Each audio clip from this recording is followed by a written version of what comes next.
Hello friends, स्वागत है आपके अपने YouTube channel Sunny sir class 10th के एक बेहतर वीडियो में। हम लोग जो है पढ़ रहे थे साइंस और वो भी 10th क्लास का रिफ्लेक्शन ऑफ लाइट यानी कि प्रकाश का परावर्तन। ये फिजिक्स का जो है फर्स्ट ही चैप्टर था और इससे जो जितने भी इम्पॉर्टेंट टॉपिक्स थे उन पे जो है जो आपके एग्ज़ाम में आने वाले हैं उन सभी से ऑलरेडी वीडियोस जो है क्रिएट कर चुका है।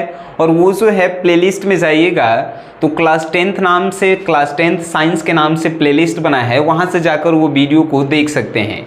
आज के इस वीडियो में हम लोग जानेंगे कि सिद्ध करना है कि F बराबर R/2 या R बराबर 2F। ये जो है बहुत इंपॉर्टेंट टॉपिक्स है और आपके एग्ज़ाम में जो है आ ही जाते हैं। यानी कि अगर पिछले साल पूछा होगा तो इस साल नहीं आएगा, अगर अगले साल पिछले साल नहीं पूछा है तो इस साल कंफर्म है कि आएगा ही आएगा। तो इस बात का ख्याल रखिएगा और आज के बाद ये आप कभी भूल ही नहीं सकते, ऐसा हमने बताने का प्रयास भी किया है। चलिए, सबसे पहला बात, क्वेश्चन कहेगा कि गोलीय दर्पण में F बराबर R/2 को सिद्ध कीजिए या R बराबर 2F को जो है सिद्ध करना है। यानी त्रिज्या जो है फोकस दूरी की दुगुनी होती है, इसी बात को जो है सिद्ध करना है, या फोकस दूरी जो है त्रिज्या के आधी होती है। तो हमने जो है एक अवतल दर्पण बनाया है, इसी अवतल दर्पण पे जो है एक प्रकाश के किरण को गुजारा है, वो रिफ्लेक्शन हुआ है जिसके कारण ये जो है चित्र बना है। एकदम एक्सप्लेन कर रहे हैं हम। देखिए लिखा गया है, यहाँ से स्टार्ट करना है। जैसे ही इसको सिद्ध करना हम लोग स्टार्ट करेंगे तो लिखेंगे यहाँ से सॉल्यूशन के बाद जैसे देखिए, माना कि Mn एक अवतल दर्पण है। हम मान लिए हैं कि M और N जो है ये पूरा एक अवतल दर्पण है। अवतल दर्पण का पहचान क्या है? तो उसका जो उभरा हुआ भाग रहता है यानी उठल वाला भाग वो पेंट किया हुआ रहता है। तो देखिए ये पेंट किया हुआ है यानी कि ये अवतल दर्पण है। माना कि Mn एक अवतल दर्पण है, ठीक है। आपतित किरण AB जो मुख्य फोकस से होकर गुजर रही है, ये जो है हमने एक किरण इससे गुजारा है जो मुख्य फोकस से होकर जो है गुजर रही है। यानी कोई भी किरण को जब हम गुजारते हैं तो वो जो है परावर्तन होता है। देखिए परावर्तन होता है तो वो जो है मुख्य फोकस से होकर गुजरता है। मुख्य फोकस को F से जो है हम लोग सूचित करते हैं, ठीक है। इसका मुख्य बिंदु P है, इसका वक्रता त्रिज्या जो है C है। इस बात का ख्याल रखिएगा, ठीक है। इतना जो है आपको सिर्फ मानना है। ये चित्र बना लीजिएगा अवतल दर्पण में। एगो सिंपल सा बात है, चित्र कैसे बनाना है। ऐसे एगो पार दीजिएगा, उसके बाद बाहर से जो है इसको रंग दीजिएगा, एगो बीच में से जो है ऐसे गुजारिएगा, एगो इस पे जो है आपतित किरण गुजारिएगा, इसको जो है बीच से ऐसे, फिर परावर्तन होगा। अब नाम दे देना है, इसको जो है M नाम दे दीजिएगा, इसको N नाम दे दीजिएगा, ठीक है। इसको बीच में P नाम दे दीजिएगा। आपको कुछ ABCD में से जो मन करे वो अच्छा सा नाम दे दीजिएगा, ठीक है। अब जो है यहाँ इसको A नाम दे दीजिए, इसको B हम नाम दे दिए, ठीक है। और यहाँ से जो गुजर रहा है तो यहाँ मुख्य फोकस से होकर गुजरता है यानी कि F है। तो एगो बात बताइए, दोनों के बीच एगो अभिलंब भी होता है। तो अभिलंब यानी कि C से हम लोग सूचित करते हैं, ठीक है। अब इकर और एकर बीच के दूरी को जो है हम लोग क्या कहेंगे? फोकस दूरी, जिसे F से सूचित करते हैं। C से P के बीच के दूरी को क्या कहेंगे? R कहेंगे, यानी वक्रता त्रिज्या कहेंगे, ठीक है। इतना समझ गए? इतने हम जो है इसमें बनाए हैं।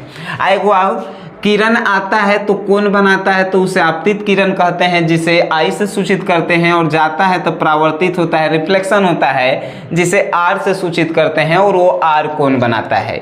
ये बात आप समझ गए? बहुत आसान है चित्र बनाना भी। चित्र अगर आप बना लेते हैं तो उतना ही में जो है आपको 2 नंबर दे दिया जाता है, ठीक है। उसके बाद मान लिए थोड़ा सा लिखने का प्रोसेस होता है, तो लिखिएगा आप कि माना कि Mn एक अवतल दर्पण है, Mn जो है एक अवतल दर्पण है, आपतित किरण AB है। आपतित किरण हम लोग जान रहे हैं कि आपतित किरण AB है जो मुख्य फोकस से होकर गुजर रही है, जो ये मुख्य फोकस से जो है यहाँ से होकर गुजर रही है, ठीक है। अब देखिए यहाँ पे क्या होता है, तो देखिए AB जो है पैरेलल है यानी समानांतर है। ई जो है किसके समान है, ई वाला रेखा किसके समान है, इसके समान है। देखिए दोनों जितना बड़का है वो उतना बड़का है, तो ए बी किसके समान है, ए बी जो है पी सी के समान है, ए बी जो है पी सी के समान है, सबसे पहला बात। अब देखिए P और F के बीच के दूरी कितना है, F है, तब पी एफ बराबर जो है हम लोग F लिख सकते हैं, देख सकते हैं यहाँ P F के बीच में F है यानी अगर दोनों के बीच के दूरी F है। अब C और P यानी P और C के बीच की दूरी का है R है, तब PC बराबर जो है हम लोग R लिख सकते हैं। यहाँ तक कोई दिक्कत नहीं दिक्कत है। अब देखिए जब आपतित किरण हो रहा है तो यहाँ अविलंब के बीच ये देखिए वो आपको जो है ट्रायंगल की तरह दिख रहा है, यानी एगो जो है का त्रिभुज की तरह दिख रहा है। तो इसको देखिए त्रिभुज ए बी सी, यहाँ तक आपको एगो त्रिभुज ही दिख रहा है ए बी सी, तो यहाँ पे हम लिख सकते हैं त्रिभुज ए बी सी, लिख सकते हैं त्रिभुज ए बी सी। अब ये त्रिभुज ए बी सी जो है ये किसके समान है, तो देखिए एगो त्रिभुज जो है आपको बनता हुआ दिखाई दे रहा होगा, ये छोटा सा बी सी एफ एकरे समान है बी सी एफ। अब जो है ए बी सी बराबर बी सी एफ। अब ये कैसे बना है, तो ये एकांतर कोण है, एकांतर कोण याद रखिएगा, एकांतर कोण जो है ये बना है एकांतर कोण, ये बी सी एफ जो है एकांतर कोण है। अब इतना जान गए, तो अब एगो आओ देखिए त्रिभुज ए बी सी ई एकर बराबर था, ई वाला जो है एकर बराबर है, लेकिन ई भी तो एगो त्रिभुज है बी सी पी, ये भी तो एगो त्रिभुज है, लेकिन इसको नहीं लेना है। अब एगो और बात बताइए, यहाँ से एगो आपतित किरण है ई बीच में जो है वक्रता त्रिज्या है। अब यहाँ से कोई किरण जब आपतित होगा तो यहाँ पे एगो आई कोण बनाएगा, तो यहाँ पे भी जो है एगो आई कोण बनाता है, एगो एकांतर से बनाता है और एगो जो है परावर्तन के नियम से बनाता है। यहाँ जो है आर कोण बनाएगा तो यहाँ भी जो है आर कोण बनाएगा। तो अभी हम लोग लिए हैं बी सी एफ, यानी यहाँ वाला कोण का जो है हम लोग लिए हैं बी सी एफ। अब जो है देखिए यहाँ से अब बी सी एफ ले लिए, तो अब देखिए यहाँ वाला कोण का एक बार लेके चलिए सी बी एफ, एगो ये भी तो बन सकता है त्रिभुज ए बी सी बराबर त्रिभुज बी सी एफ हो गया है, यहाँ वाला कोण का हो गया है। अब ई वाला कोण तो C B F, C B F, तो सी बी एफ। नहीं समझ में आया, फिर से समझाते हैं क्योंकि समझना जो है मोस्ट इम्पॉर्टेंट है। एक बार हमने एगो त्रिभुज आपको नजर आ रहा है ए बी सी, यहाँ तक ये पूरा त्रिभुज है ए बी सी, हमने ए बी सी लिया। अब जो है यहाँ पे एगो कोण, ये वाला भी मिटा दीजिए, यहाँ पे जो है आपको एगो कोण दिखाई दे रहा है, तब बी सी एफ, यहाँ पे हमने लिखा बी सी एफ, ई एकांतर कोण है। अब फिर जो है हम ए बी सी को लिए, तो ए बी सी फिर लिए, अब की एकांतर कोण था यानी कि आपतित होने से बना था, अब की परावर्तित होने से भी तो एगो कोण बन रहा है, परावर्तित होने से भी एगो कोण बन रहा है, तो अब की सी तक कोण बन रहा है। तो जहाँ कोण बनता है ओकरा पहले लिखते हैं, यानी कि अब की लिखेंगे सी बी एफ, तो क्या लिखे हैं सी बी एफ। ई जो है काची से, परावर्तन के नियम से, परावर्तन के नियम से, ये परावर्तन के नियम से हो गया, ठीक है। अब इसको समीकरण फर्स्ट मान लीजिए, इसको समीकरण सेकंड मान लीजिए। समीकरण फर्स्ट में ए बी सी बराबर है, तो एल एच एस जब बराबर होता है तो है आर एच एस अपने आप बराबर हो जाता है, यानी कि बी सी एफ बराबर सी बी एफ लिख सकते हैं। जब एन वाला लेफ्ट साइड वाला बराबर है तो है राइट साइड वाला अपने आप बराबर हो जाता है, यानी कि बी सी एफ बराबर सी बी एफ बराबर है। अब बराबर है तो देखिए दोनों त्रिभुज एक के है। अब यहाँ पे जो है ऐसे हम बनाएं तो दोनों तो बराबर है त्रिभुज। अब यहाँ से लिखेंगे त्रिभुज बी सी एफ में, त्रिभुज बी सी एफ में, त्रिभुज बी सी एफ में चलें तो त्रिभुज जो है मान के चलिए ई जो है बी है, ई जो है सी है और ई जो है एफ है। देख लीजिए यहाँ पे एफ है, बीच में एफ दिए हैं, बी जो है ऊपर है तब बी, इसको जो है सिर्फ हम ऐसे पलट दिए हैं, सी एजा है। तो अब इसमें आपको क्या देखने के लिए मिलेगा कि हाई बी एफ जो है बी एफ केकर बराबर है, सी एफ के बराबर है, यानी कि बी एफ बराबर जो है सी एफ।